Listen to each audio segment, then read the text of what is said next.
Queen's millions invested offshore. Trump also embroiled in Paradise Papers tax scandal. A disclosure of 13.4 million documents, dubbed the Paradise Papers, reportedly tie major companies and political figures to secretive overseas arrangements. Among those said to be named in the tranche of material is former Tory Treasurer Lord Ashcroft and U.S. President Donald Trump's Commerce Secretary, Wilbur Ross, who is reportedly linked to a Russian firm. The Duchy of Lancaster, the private estate of the Queen, was found to have millions of pounds invested in offshore arrangements. Around £10 million from the Queen's private fund was paid into funds in the Cayman Islands and Bermuda between 2004 and 2005, according to reports.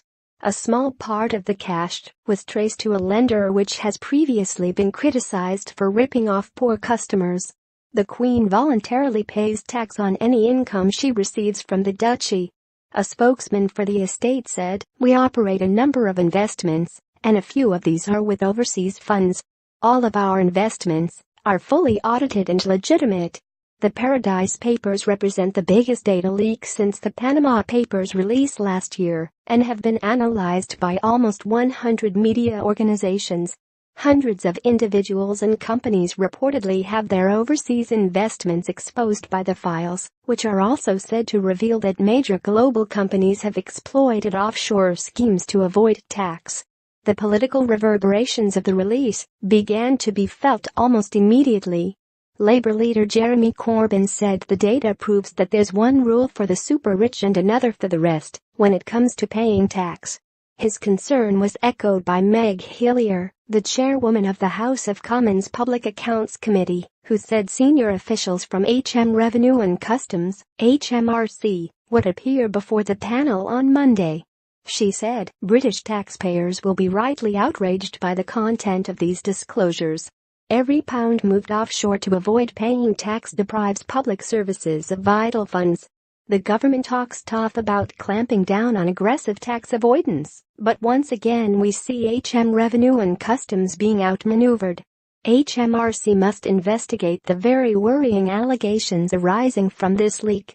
First obtained by the German newspaper Süddeutsche Zeitung, the documents stemmed from 2 offshore service providers and company registries from 19 tax havens, The Guardian reports. The International Consortium of Investigative Journalists oversaw the project, it is claimed. A small portion of the Queen's investments, £3,208, was found to have bought a holding in the lender Bright House, the BBC and The Guardian reported. The rent-to-buy firm has previously been accused of exploiting customers with high interest rates, but maintains it does responsible business. Cash ended up in Bright House via a company called Dover Street Vi Cayman Fund LP, in which the Duchy of Lancaster reportedly invested $7.5 million £5.73 million in 2005. The organization bought an interest in a project involved in the takeover of Bright House and Threshers, which went bust. A further £5 million was invested in 2004 in the Bermuda-based Jubilee Absolute Return Fund Limited. The Dover Street investment is said to form only 0.3% of the total value of the duchy. Beyond the UK, the White House was hit by fresh claims that it has ties to Russia. Commerce Secretary Mr. Ross is allegedly shown by the papers to have cash in a shipping company which deals with Russian leader Vladimir Putin's son-in-law. The Russian firm Navigator, in which the offshore investments are reportedly held, has a partnership with Sibur, a gas company co-owned by Kirill Shamalov, who is married to Mr. Putin's daughter. Social media, technology and sports companies are also said to have money sheltered in overseas havens, alongside a lineup of A-list celebrities. The government responded to the disclosure by defending its record on combating tax avoidance and evasion.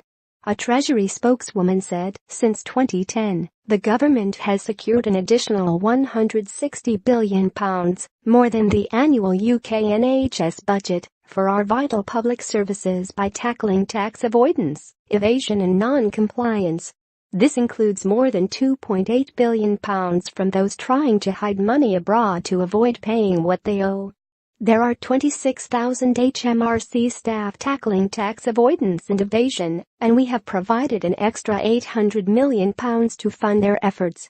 A fair tax system is a critical and key part of our plan to build a fairer society, and we are clear that everyone must pay what is due at the right time.